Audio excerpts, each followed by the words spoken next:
Ce que j'ai envie de dire aujourd'hui, c'est qu'on est dans une période noire, une colère noire dans tout le monde de l'éducation et de la fonction publique en général, car on voit arriver de tous bords ce qu'on ne peut même pas appeler des réformes, parce qu'une réforme c'est fait normalement pour améliorer le sort des travailleurs, des usagers, ce qui n'est absolument pas le cas aujourd'hui.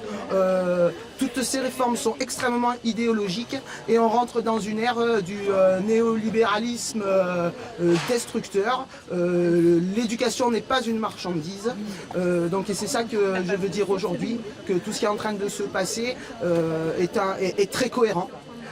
Et c'est un projet dangereux et néfaste et nous le combattrons. Quels sont les points de crispation ? Les points de crispation, c'est l'ensemble justement de toutes ces réformes qui font qu'on réduit les acteurs, les enseignants notamment, au silence. Des articles de loi qui étaient dans le projet initial, qui sont ressortis du Sénat encore pire qu'avant.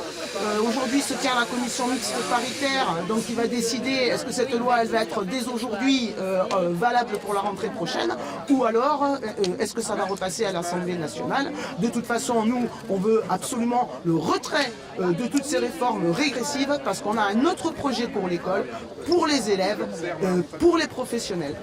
Est-ce qu'il y a des points, si vous deviez donner des exemples concrets de ce qui vous embête dans cette réforme? Mais ce qui est extrêmement embêtant, c'est qu'on va faire appel de plus en plus à des contractuels. Ça c'est prévu dans le projet de loi fonction publique, parce qu'il faut tout relier.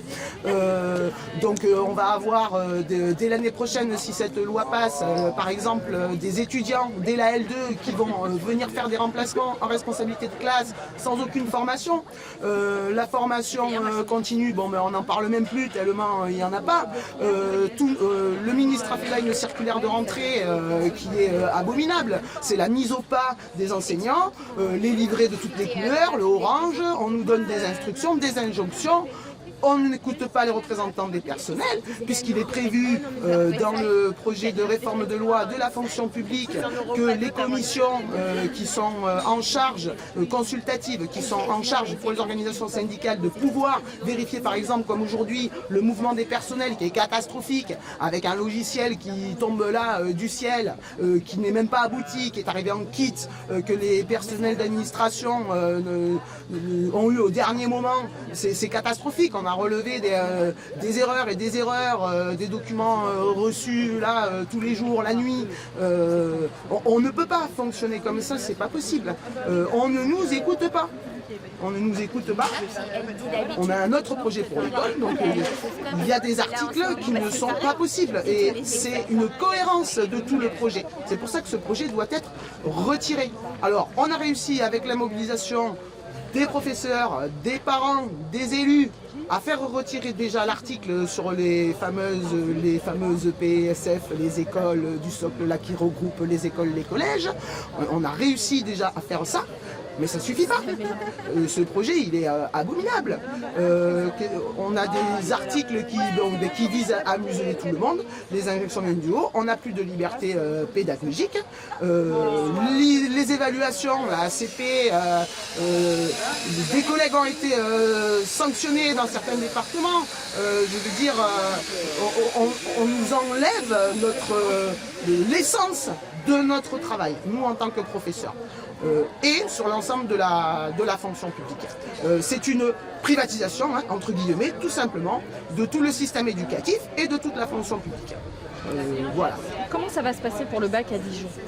Comment ça va se passer pour le bac à Dijon? Eh bien, nous avons un collectif interdegré qui est actif là sur Dijon, dans le département, et donc des collègues du second degré seront en grève le 17 juin et le SMIP-PFSU donc pour le premier degré soutient ce mouvement.